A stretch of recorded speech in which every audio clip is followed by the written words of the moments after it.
बात कर लेते हैं छत्तीसगढ़ के राजनांदगांव की, जहां जनता कांग्रेस छत्तीसगढ़ जोगी जिलाध्यक्ष ने राजनांदगांव आबकारी विभाग में पदस्थ राजदीप कंपनी के लोकेशन ऑफिसर डिस्ट्रिक्ट को ऑर्डिनेटर फील्ड अफसर रजत दुबे पर कार्रवाई करने अपर कलेक्टर इंदिरा तोमर व श्रम अधिकारी संजय सिंह को कलेक्टर के नाम ज्ञापन सौंपा है। समसुल ने बताया, रजत दुबे के संरक्षण में अवैध मुद्रा का कार्य पूरे जिले में बिना किसी के डर के चल रहा है। दुकानों से अत्यधिक मात्रा में कोचियाओं को दारू पिलाना, जिससे जिले में हर गली मोहल्ले में दारू का अवैध कारोबार बिना किसी डर के पनप रहा है, जिसे रोकने के लिए आबकारी विभाग के सहायक आयुक्त आबकारी, जिन सुपरवाइजरों को सालों से एक ही भट्टी में जमे थे, उनका ट्रांसफर दूसरे जगह में किया था, लेकिन रजत दुबे ने कुछ ही दिनों में उनको वापस उसी भट्टी में ला दिया, जिससे उसका अवैध कारोबार वापस चालू हो सके, जिसके लेटर शलंग हैं। पुराने लड़कों को निकलना और नए अपने लड़कों को लाखों रुपए लेकर भट्टी में लगाने का आरोप भी दुबे के ऊपर है। 2 महीनों से पेमेंट नहीं दिया ताकि लड़के अवैध दारू बेचने के लिए मजबूर हों।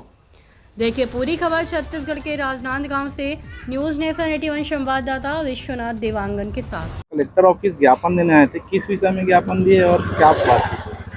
जैसा कि एक दिन पहले मैंने प्रेस वार्ता की थी प्रेस क्लब में, उसमें मैंने 4 पॉइंट रखा था। एक तो पुलिस भर्ती को लेके, पर मुख्यतः मैं आऊँगा मैं मेन विषय जो आज का है, जो आबकारी विषय है, आबकारी विभाग का जो विषय है, आबकारी विभाग के राजदीप कंपनी के लोकेशन ऑफिसर रजत दुबे द्वारा जिस तरीके से कर्मचारियों को बाहर निकाल दिया गया, कर्मचारियों के ऊपर अत्याचार किया गया। जैसा कि आप जान रहे होंगे, हाल ही में एसपी साहब ने कुछ आबकारी के मुद्दों को कोचियागिरी बंद करवाने के लिए संज्ञान में लिया था, तो उनकी बात को सुनते हुए आबकारी अधिकारी श्री यदुवंदन राठौर ने जितने भी सुपरवाइजर थे भट्टी के, उसको इधर से उधर ट्रांसफ़र कर दिया था, जिनके ऊपर शक था कि ये कोचियागिरी में सहयोग करते हैं।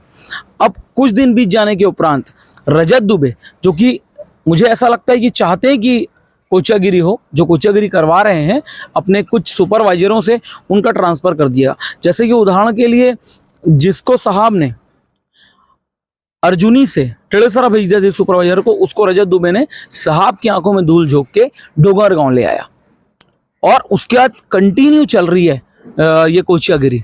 जो कि रमन सिंह जी, जो कि पूर्व मुख्यमंत्री हैं, आज विधानसभा अध्यक्ष हैं, उन्होंने बोला था कि राजनांदगांव में कोचिया नाम का प्राणी दिखाई नहीं देगा।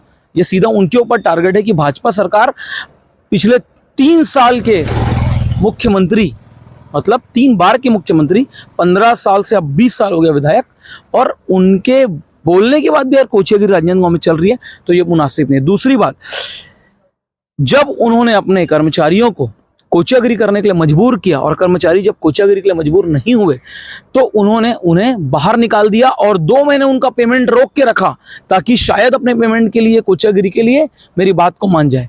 आज वो बाहर है, 2 महीने से उनका पेमेंट नहीं मिला। ऐसे पूरे कर्मचारी हैं, सुपरवाइजर और जितने पुराने लोग हैं उन्हें हटा दिया गया, और उनके आवाज में नए लोगों को, जहाँ तक सूत्रों से जानकारी मिली, कि पैसा लिया गया है और नए लोगों को रख लिया।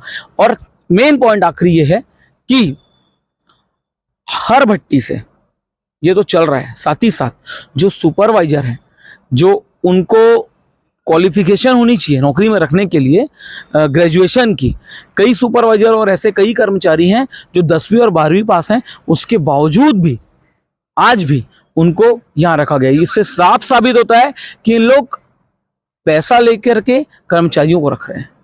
आज आपने ज्ञापन दिया, क्या लगता है आपको, आपकी मांग पूरी होगी? मांग पूरी होगी नहीं, मांग पूरी करना पड़ेगा। हम सरकार के खिलाफ हैं और हम जनता के साथ हैं। हमें कोई पद का, किसी सत्ता का कोई लोभ लालच नहीं है। आज तक संघर्ष कर रहे हैं और जीवन भर अपने राजनांदगांव की जनता के लिए और छत्तीसगढ़ महतारी के लिए संघर्ष हम करेंगे, और नहीं होगा तो ऐसा उग्र प्रदर्शन होगा जिसको कभी सरकार ने सोचा नहीं होगा। इसकी सारी जवाबदारी शासन प्रशासन की होगी। आपका नाम? शमशुल आलम, जिलाध्यक्ष जनता कांग्रेस छत्तीसगढ़ जोगी राजनांदगांव।